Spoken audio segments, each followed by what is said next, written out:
17 जनवरी को शोभा यात्रा के समय में जो मूर्ति होती है जिसकी प्राण प्रतिष्ठा की जाती है, उसको पूरे उस एरिया में मंदिर के आसपास सभी जगह जो है लेके जाया जाता है और उस मंदिर के आसपास जितने भी भक्तजन होते हैं जय जयकार से उसमें भाव भरते हैं और उसके बाद जो मूर्ति होती है उसका आधिवास किया जाता है। आधिवास करने की दो प्रक्रियाएं होती हैं, एक तो जलाधिवास होता है, दूसरा होता है अन्न का अधिवास। तो जलाधिवास और अन्न का अधिवास इसीलिए किया जाता है कि क्योंकि जब एक शिल्पकार उस मूर्ति को बनाता है तो वो छैनी और हथौड़ी से जो ठोक पीट के बनाता है, तो जलाधिवास के समय में हमें ये पता चल जाता है कि जो पत्थर उसमें इस्तेमाल किया गया है, जो मूर्ति की 500 साल से इस बात का इंतजार था, वो ऐतिहासिक दिन आज आया। हम सब के लिए बहुत ही शुभ दिन है। सभी को शुभकामनाएं। बहुत बहुत जय श्री राम।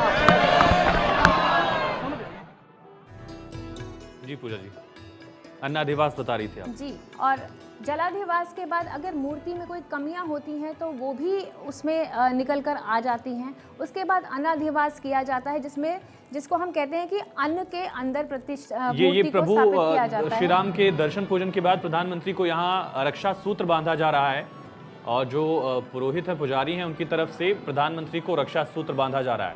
इसकी धार्मिक मान्यताएं अगर बताएं पूजा जी आप।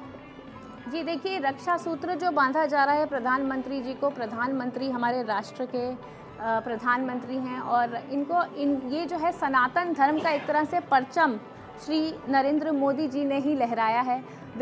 पूरे विश्व में सनातन धर्म का जो डंका बज रहा है, तो इस तरीके से ये है हमारे सनातन धर्म के, अगर हम बोलें कि जो मेन रक्षा सूत्र रक्षाधार हैं वो प्रधानमंत्री मोदी जी ही हैं।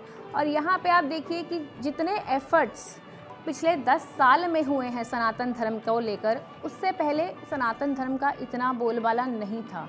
लेकिन जो विश्व भर में आज की आप देखिए, फॉरेन में भी, इनफैक्ट पूरे वर्ल्ड में आप देखिए, वर्ल्ड की मीडिया आज सबकी नज़रें जो हैं सिर्फ हमारे भारत प्रदेश पर ही लगी हुई हैं। तो ये अपने आप में एक बहुत बड़ी बात है।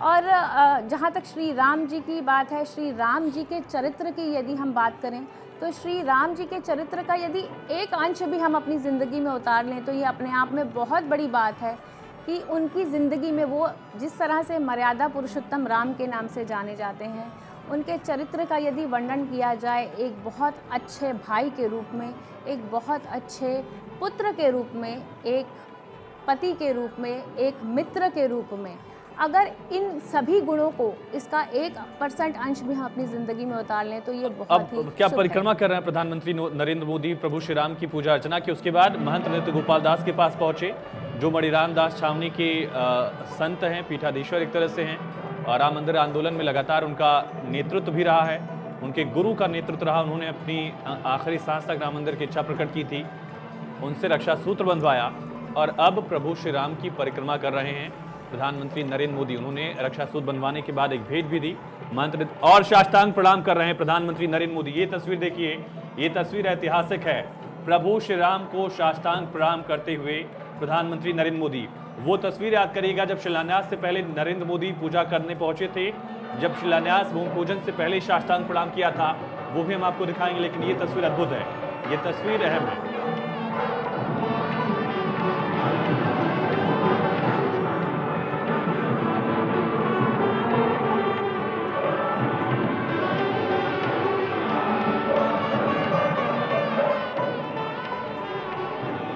प्रधानमंत्री नरेंद्र मोदी ने साष्टांग प्रणाम किया। लक्ष्मीकांत दीक्षित वैदिक मंत्रोच्चार के साथ उन्होंने उनको ये दिया, प्रसाद दिया है दरअसल, और साथ ही